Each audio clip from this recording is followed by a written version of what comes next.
नमस्कार, स्वागत आहे तुमचं कृषी जागरणमध्ये पॉवर्ड बाय स्टील इंडिया आणि मी प्रतीक्षा काकडे। पाहूया बातम्यांचा वेगवान आढावा। त्याआधी नजर टाकूया आजच्या टॉप हेडलाईन्सवर। परभणी जिल्ह्यात झाला रब्बी हंगामातील टाळकी ज्वारी कापणीस प्रारंभ। राज्यात तापमानात वाढ होण्याचा अंदाज। विद्यार्थ्यांना पोषण आहारात मिळणार बेदाणा। राज्यातील 224 महसूल मंडळामध्ये दुष्काळ जाहीर। हळद उत्पादक शेतकऱ्यांना मिळतोय दिलासा। पाहूया या संदर्भात सविस्तर बातम्या। महाराष्ट्र राज्याच्या मराठवाडा विभागातील ज्वारीचा कोठार समजल्या जाणाऱ्या परभणी जिल्ह्यातील यंदाच्या रब्बी हंगामात टाळके ज्वारीचे बंपर असल्याचं पाहायला मिळत असून या ज्वारी पिकास नोव्हेंबर महिन्यात पडलेल्या मोठ्या अवकाळी पावसामुळे जीवनदान मिळाल्याने मोठ्या प्रमाणावर ज्वारी पिकली आहे। आता ह्या कणस परिपक्व झालेल्या ज्वारीच्या कापणीस प्रारंभ झालाय। शेतकरी ज्वारी कापणी काढण्याच्या कामात दंग झाल्याचा दिसतोय।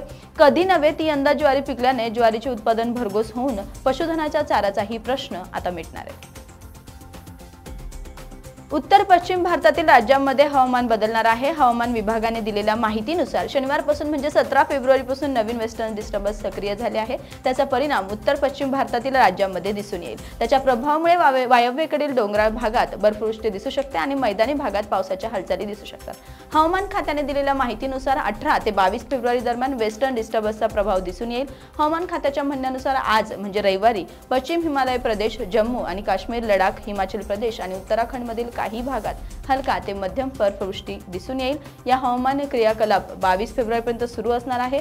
तर आज राज्यात अंशतः ढगाळ हवामान, उन्हाचा चटका आणि उकाडा कायम आहे। गेली काही दिवसांपासून दुपारच्या वेळी उन्हाच्या झळा वाढल्या आहेत। आज 18 तारखेला रोजी राज्यात उन्हाचा चटका कायम राहण्याचा आणि तापमानात वाढ होण्याचा अंदाज हवामान विभागाने वर्तवला आहे। द्राक्ष उत्पादक शेतकऱ्यांसाठी एक आनंदाची बातमी आहे। त्यामुळे शेतकऱ्यांना निश्चितच दिलासा देण्याचा निर्णय आता सरकारने घेतलाय। शालेय पोषण आहारात बेदाण्याचा समावेश करण्याबाबतचा आदेश प्राथमिक शिक्षण संचालनालय विभागाने सोमवारी तारीख 12 फेब्रुवारी रोजी जारी केलाय।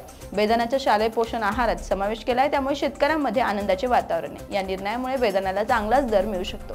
शासनाच्या या निर्णयाने सांगली जिल्ह्यातील स्वाभिमानी शेतकरी संघटनेच्या कार्यकर्त्यांनी साखर आणि पेढे वाटून स्वागत केले। सांगली जिल्ह्यातील 3.25 लाख तर राज्यातील 1.25 कोटी विद्यार्थ्यांना याचा लाभ मिळणार आहे। शेतकऱ्यांच्या मालाला चांगला दर मिळावा तसेच मुलांना अधिक पौष्टिक आहार मिळावा यासाठी शालेय पोषण आहारात बेदाण्याचा समावेश करावा असा आग्रह स्वाभिमानी शेतकरी संघटनेने सातत्याने धरला होता। अखेर त्यांच्या मागणीला आता यश आलंय।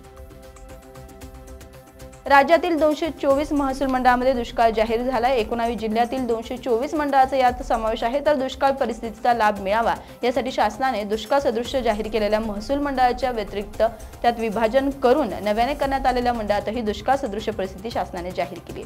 19 जिल्ह्यातील 224 मंडळाचा यात समावेश आहे। या आधीप्रमाणेच नव्याने जाहीर केलेल्या दुष्काळ सदृश मंडळात सर्व सवलती तातडीने लागू केल्या आहेत। त्यासाठी जमीन महसुलात घट, सहकारी कर्जाचे पुनर्गठन, शेतीशी निगडीत कर्जाच्या वसुलीत स्थगिती, कृषी पंपाच्या चालू वीज बिलात 33.5% सूट, शालेय महाविद्यालयीन विद्यार्थ्यांच्या परीक्षा शुल्कात माफी, रोहियो अंतर्गत कामाच्या निकषात काही प्रमाणात शिथिलता, आवश्यक तेथे पिण्याचे पाणी पुरवण्यासाठी टँकरचा वापर आणि शेती पंपांची वीज जोडणी खंडित न करणे या गोष्टींची सूट दिली आहे। देशभरात प्रसिद्ध सांगली बाजार समिती हळद बाजारपेठची एक वेगळी ओळख आहे। तर बाजार समितीमध्ये नव्या हळदीचे सौदे सुरू झाले। सांगली बाजार समितीत राजापुरी हळदीची 5 ते 6 हजार पोती तर परपेटीची 700 ते 1000 पोत्यांची आवक होत आहेत। अनेक दिवसांपासून हळदीचे दर टिकून आहे। राजापुरी हळदीला प्रतवारीनुसार प्रति क्विंटल 12,000 ते 22,000 रुपये असा दर मिळत आहे।